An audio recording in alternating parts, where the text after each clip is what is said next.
All right. So this is the Advising Day Ohana session. Again, at the bottom is a link if you are a student and you want to be at the student session. That will be at go.hawaii.edu/capital F lowercase g capital S.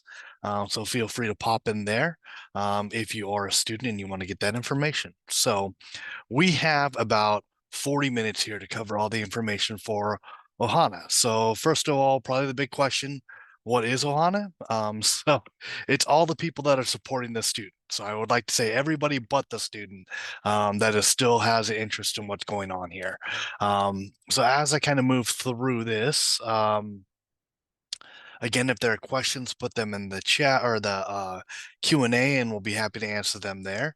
But I'll just go ahead and start getting through the information for you. So again, when we talk about the tips that we have and the overview of student support team, for a student to go through, obviously there's a student, but it's supported by parents, other family members, and other academic supporters. So other folks, friends as well, that are helping to kind of guide the student along to help them be successful. So that's really what we're talking about when we talk about the Ohana session. So to talk about advisors and advising, what do we do? So academic advisors, our main things are that we monitor the academic progress for a student to make sure they're on track. We help them as far as being able to graduate on time. So, and when I say graduate on time, that is based upon what they want to do. So some come in here saying they want to do it in 4 years. Some say it's rare, but they'll say, I'm going to take 6 years because I'm going to not go full time on everything. Some may look at it and want to be done in 3. So we will work them as much as possible to identify what needs to happen to be able to create a realistic plan for them to be done in that span. We're also here to teach the students. So we teach them how to understand the degree requirements and what's needed to finish everything required for a college degree. And then usually what comes in for a question here is, who's your student's advisor? So that is going to vary by college, so or major for that matter. Each area has a layout of how they identify advisors for the areas. Some will have a single advisor for everybody in that major. It may be a small major, so you may only have, 20 people that the one advisor is in charge of. You may have it where there are 300 people in the major or more. And in that case, they may have a number of people that you can meet with. So it all varies by the individual session, which is why after this, we'll break out into the college and department areas because that'll give you a better sense of how it's set up for those particular breakdowns. So then as far as responsibilities go, what it means is that the responsibilities for the student, obviously they need to take the initiative for advising throughout their academic career. So I'll just be blunt about it. The worst students that we deal with are the ones that never reach out to us and then wonder why they are not finishing in time. Because we're there to help guide them along, make sure they're doing things right. So we do want them to have contact with their advisor. Doesn't always need to be an in-person meeting every time. Obviously, we're doing this via Zoom platform, which is obviously an option there. People will do appointments via phone. Some will do it even via email for quick questions as well. So please make sure that they are taking the initiative to help them out. From the advisor standpoint, our responsibilities are to help the students to navigate their academic journey and beyond. So even to look at what's going on after this, what is the best type of thing that you can be doing, or how can you supplement what you're already studying to be able to have the best chance and the best foot forward moving into a future career afterwards. And then family and supporters, really it's just a matter of providing ongoing support. So um, a lot of times for students, it's a matter of understanding, what do I do? How do I go about this? It's overwhelming. So being able to provide the support, the encouragement for them to continue to be successful and for them to continue to work on those things and improve on a regular basis.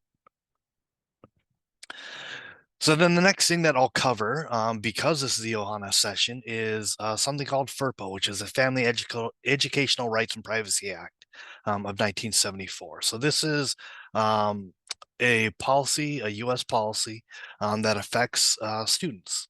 So what that does, it actually indicates that students at the point where a student either turns 18 or at the point where they're enrolled in post-secondary education, so college courses, they are now the sole responsibility for those records. So other people cannot access students' records. So even if it is a parent, even if you are paying for the courses, the student needs to give express written consent in order for you to be able to access any of that information. So if I were to give an equivalent, it's like health records. You know, you can't just have your health provider give information about your personal information to somebody else without you saying it's okay for you to do that. So same thing works for students. So um, always important to kind of set that up, set up that relationship of what information you need as a Ohana or supporter for that matter, but also what the student has to do on their end to be able to come up with that agreement on what happens between the two of you. So always good to have that first adult conversation on it to give you a sense on common things that are asked.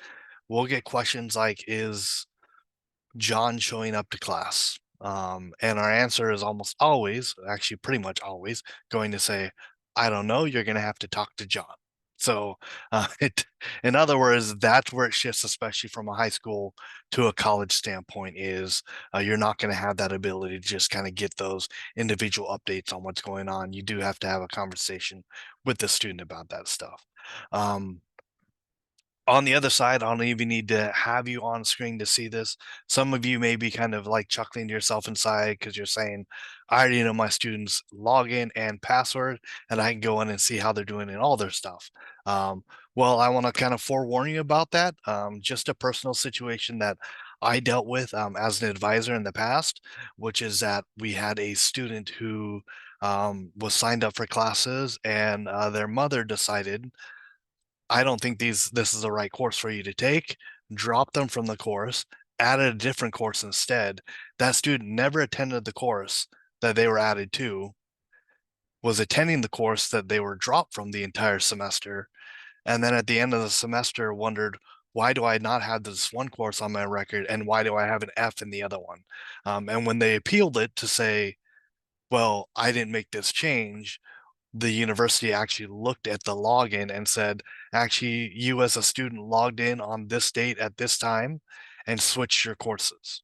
So at that point, it now was an F that's on the record that couldn't go away, and also um, credit that wasn't there for a course that was completed. So um, just kind of an extreme case, but it was one that actually came up. So want to make sure that you're aware of that, and that's the reason why FERPA is an important thing to note, and that the movement and the adjustments and the interaction that happens to a student's record should be done by the student. All right. Next thing I've said, and I said it already, it's also that first adult conversation. So if your answer to that is yes, but I'm paying for it, great. That is, have that conversation with your student to let them know, hey, I'm going to continue to pay as long as you provide me with this information. So it's not a lot to ask for. Some are very good about it.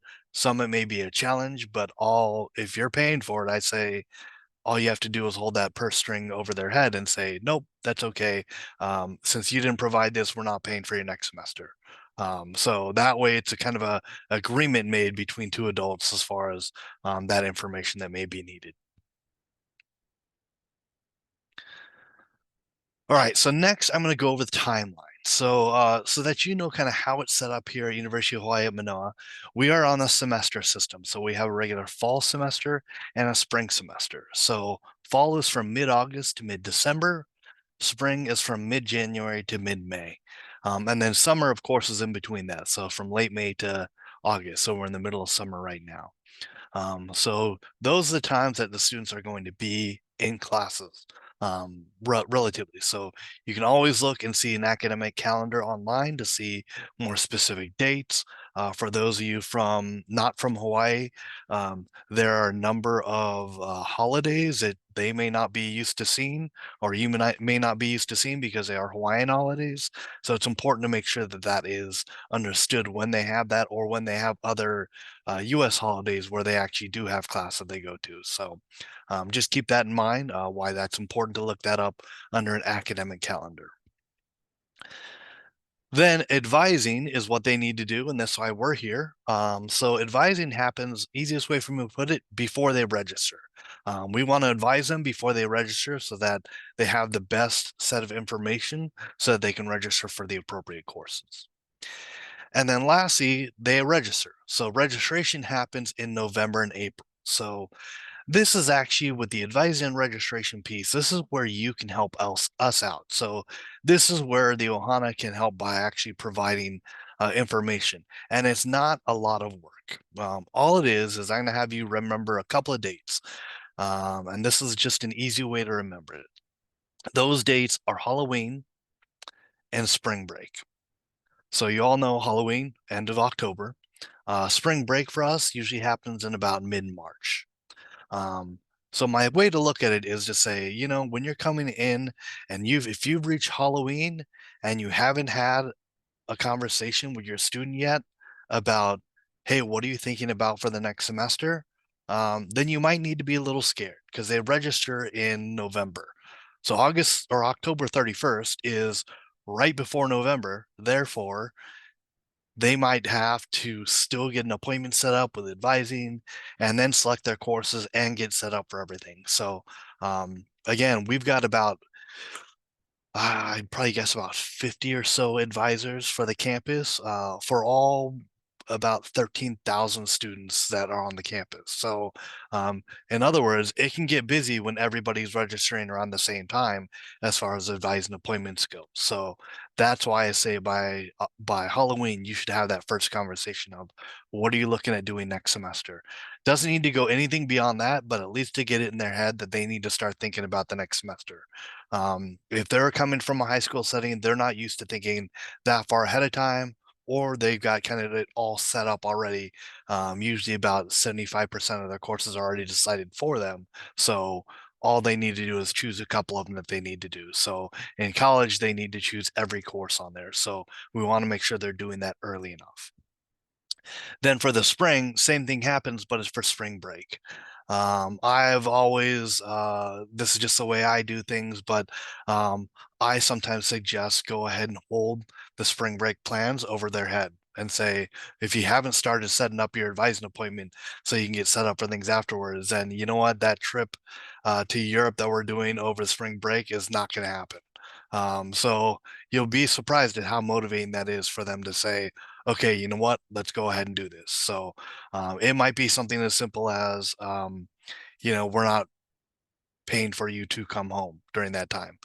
So whatever it may be, it's just kind of one of those things that can help them out as far as learning that cycle of every Halloween, every spring break, they should already start thinking about the next semester. So and then ideally by year two, you don't even really need to worry about it because hopefully they've got it ingrained in their system that they need to look at these times to start looking at courses and setting up an advising appointment and getting set up for the next semester. So again, that's where you can help out by just simply putting that in their head that they should be thinking about the next semester.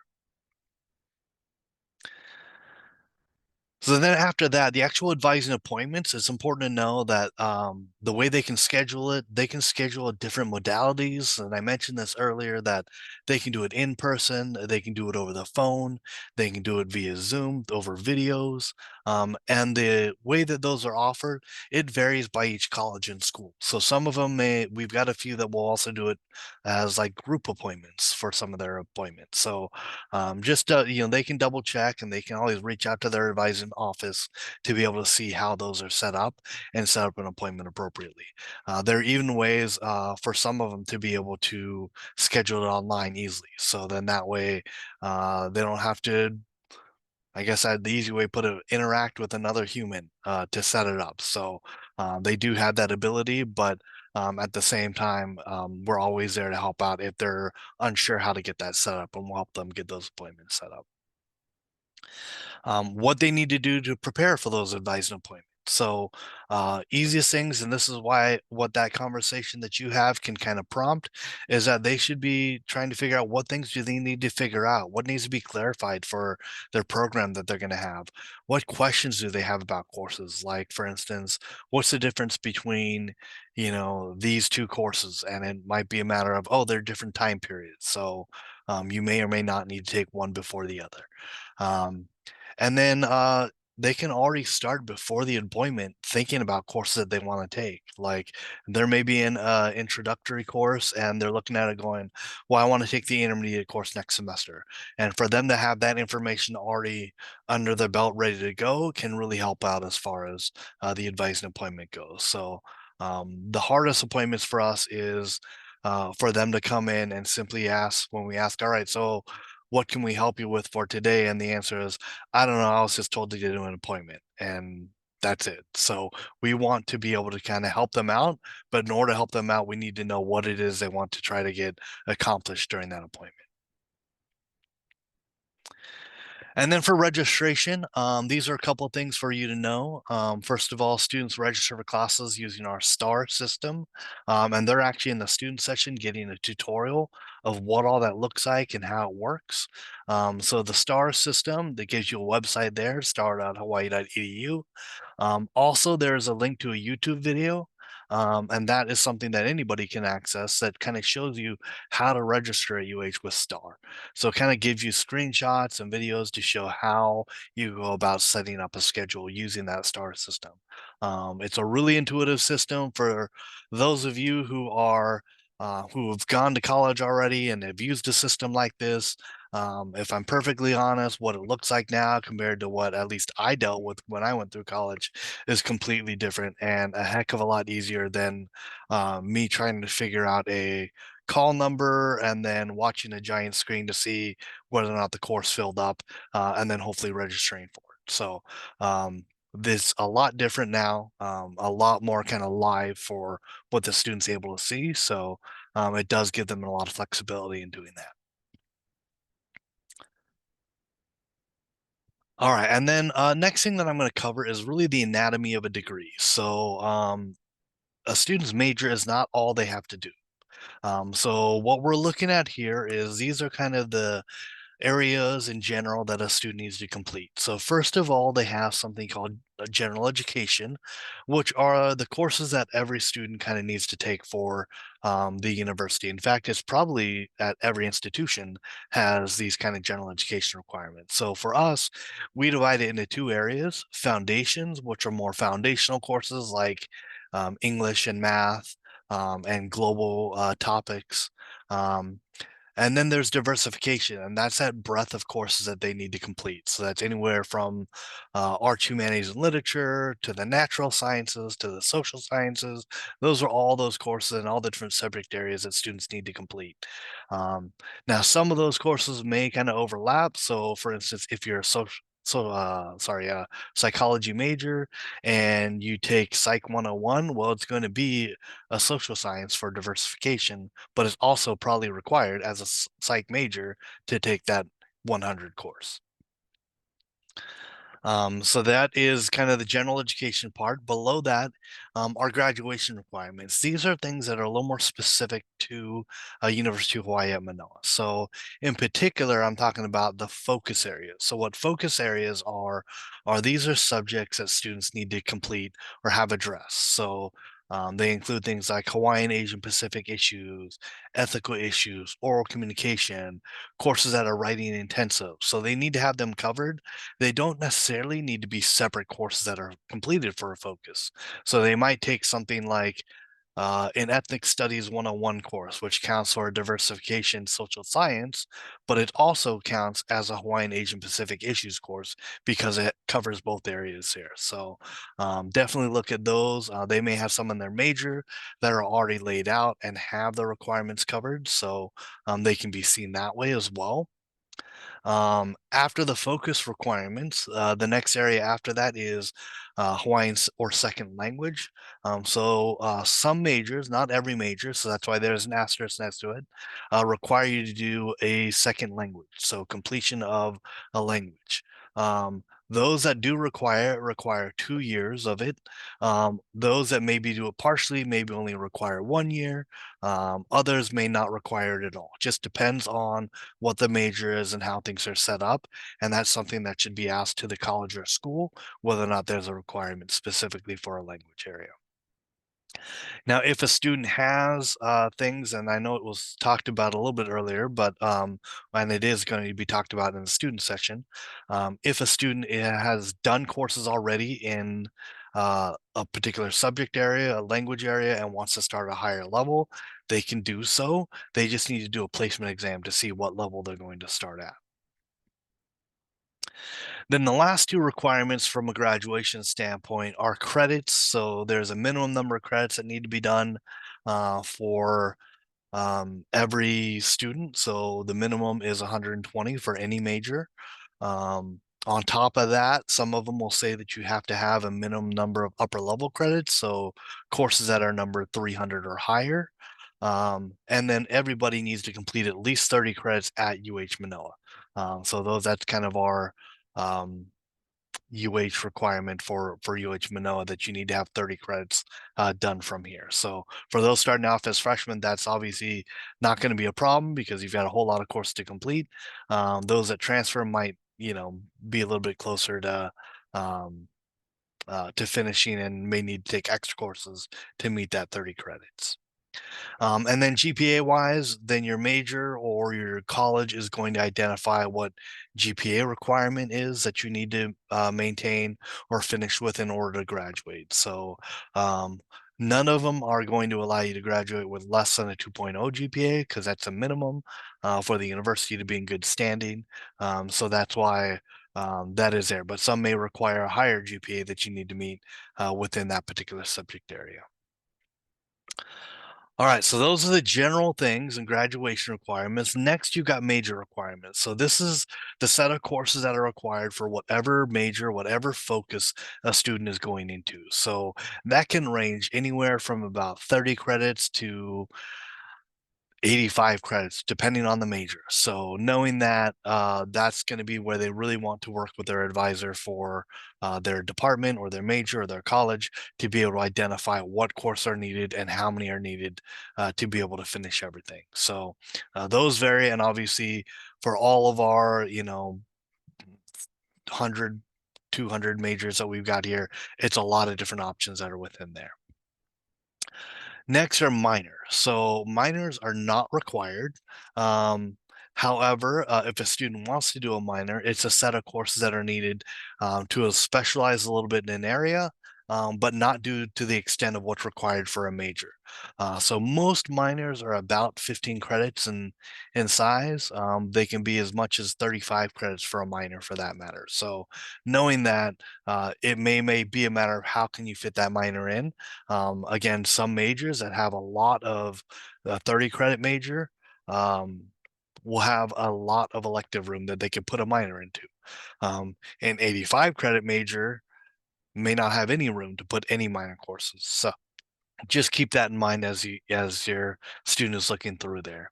And then the electives, again, also if needed, is after you look at everything that's required and that's counted for from general education, graduation requirements, and major requirements and minor requirements if needed. Those are going to be your electives, and that's just to get you to, or to get the student to the minimum credits that they need to graduate. So that's going to be where the electives can come in. They can be any subject area. This is where, of course, the common way of describing it from folks is this is the underwater basket weaving course, which, by the way, with the things that we do that are ocean related, isn't too far-fetched to be created here at the university. Coming from somebody who deals with the arts area, it wouldn't surprise me if that subject was something that could be created. So anyways, those are the things that a student's going to be need to complete. So you can see none of it was simple. It wasn't like here are 5 courses that you need to graduate and everything else you figure out on your own. Um, it's a lot of things that need to be considered, and that's what the advisor is there to help you out to understand. Hey, these are the courses that you still need to complete. These are the courses that you have completed already, and what you should be kind of focusing on first in order to finish everything to graduate. All right. So next steps after that. This is a link again to the admissions website under the accepted students area. And these are things that I kind of pushed up because there's a whole list of things that need to be done. But these are things that are probably most important for you to know to work at. So, first of all, health clearances. So, in order to take any courses that have an in person or even a hybrid aspect, so there's an in person component to them, a student needs to have health clearances submitted. So those health clearances are things like vaccination records for measles, mumps, rubella, and um, uh, trying tetanus and a tuberculosis screening and things like that. Those all need to be submitted. If they're not submitted and registration time comes up, which is in July, and if those aren't submitted yet, your student is only going to be able to register for online courses.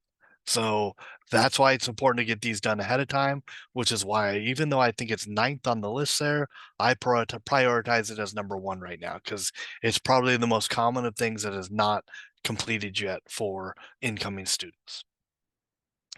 Also, if they have not done it already, their intent to enroll and tuition deposit also need to be going because they're not going to have an active record where they can look and see what the progress is or where courses are done. If it's a transfer student or they've got transfer courses, those courses are not going to be evaluated in their record until that deposit and intent are submitted and ready to go.